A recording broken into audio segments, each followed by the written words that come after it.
Good day everyone and welcome to Exile News, the weekly show that brings you all the important news and informations on Path of Exile. And starting the week, GGG revealed how the Chitus letters were created. GGG sent one letter of a type to every Highgate supporter, and there are 3 types of letters. And basically, first thing, they had to search for the paper. They finally found one, and they had to basically took all of it from like New Zealand, because it wasn't really that common.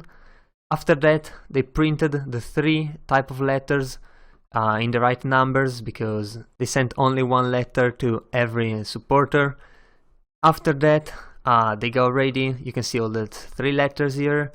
They had to fold them, put the wax on it, and put the seal. They also had a custom seal made for them, which is really cool.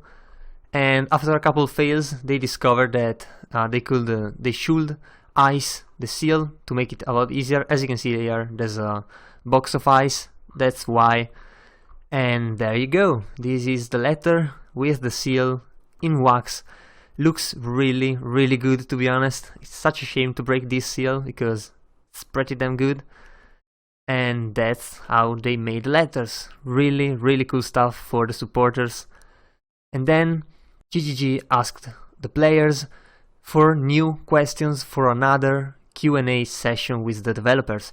They seem to be on a roll with those, and this is really good. So here you go. If you have any questions you want to ask them, also questions about Ascendancy Unpermitted, be sure to get into this thread. I'll post it, of course, into the descriptions as usual. So there you go.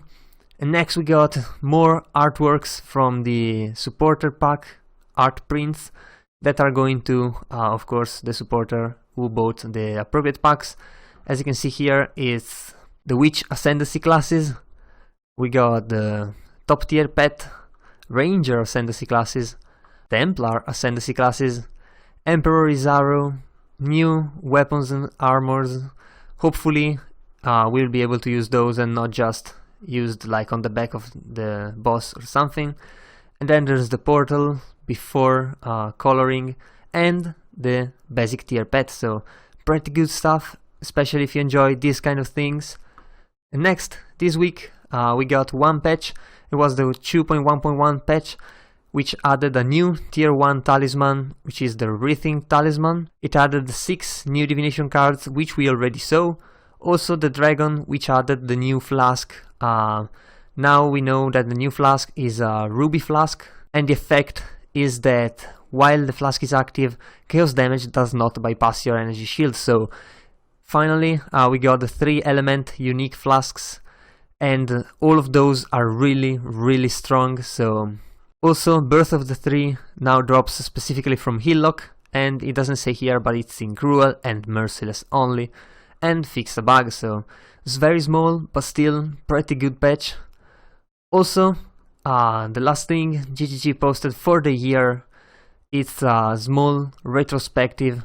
So they said at the end of 2014 that had been their best year, and now 2015 has been even better. So here's hoping that 2016 is going to be even more amazing, and I'm pretty sure it's going to be, since we already know there's gonna be a pretty big patch coming in March, early March, which is the Ascendancy we are all waiting for. But as for 2016 goes, GGG expanded internationally, launching in Thailand, Russia and Brazil. Also, they launched their biggest expansion ever, which is the Awakening, containing Act 4, and also announced their new expansion, so really good stuff there. There were many leaks and a couple of 1 month and experimental leaks like Dark Shrines, and were also a lot of supporter pack purchased, so thank you to everyone who actually buys those, because they are supporting the game, and this is definitely a game that deserves it. There were also over 1 million stash tabs sold. Wow, that's really impressive. GGG moved to a new office, which is pretty good, as they plan to expand very soon, as the game expands also, of course. And also, they deployed 70 updates and patches, which is, wow, that's a lot of updates for a game. You don't usually see all of this stuff from a developer. They completed 120 divination cards designed by supporters, so yeah, they weren't kidding when they said that the process was much faster than unique creation. Almost completely fixed the sync, so yeah, this was a pretty damn good year for Path of Exile, and hopefully this new year is going to be even better. So that was all for this week. If you enjoyed the video, leave a like and a comment down below. Also, if you want to remain updated every week, be sure to subscribe to my channel. So that was all. I've been your host Giorgio, and I'll see you guys the next time.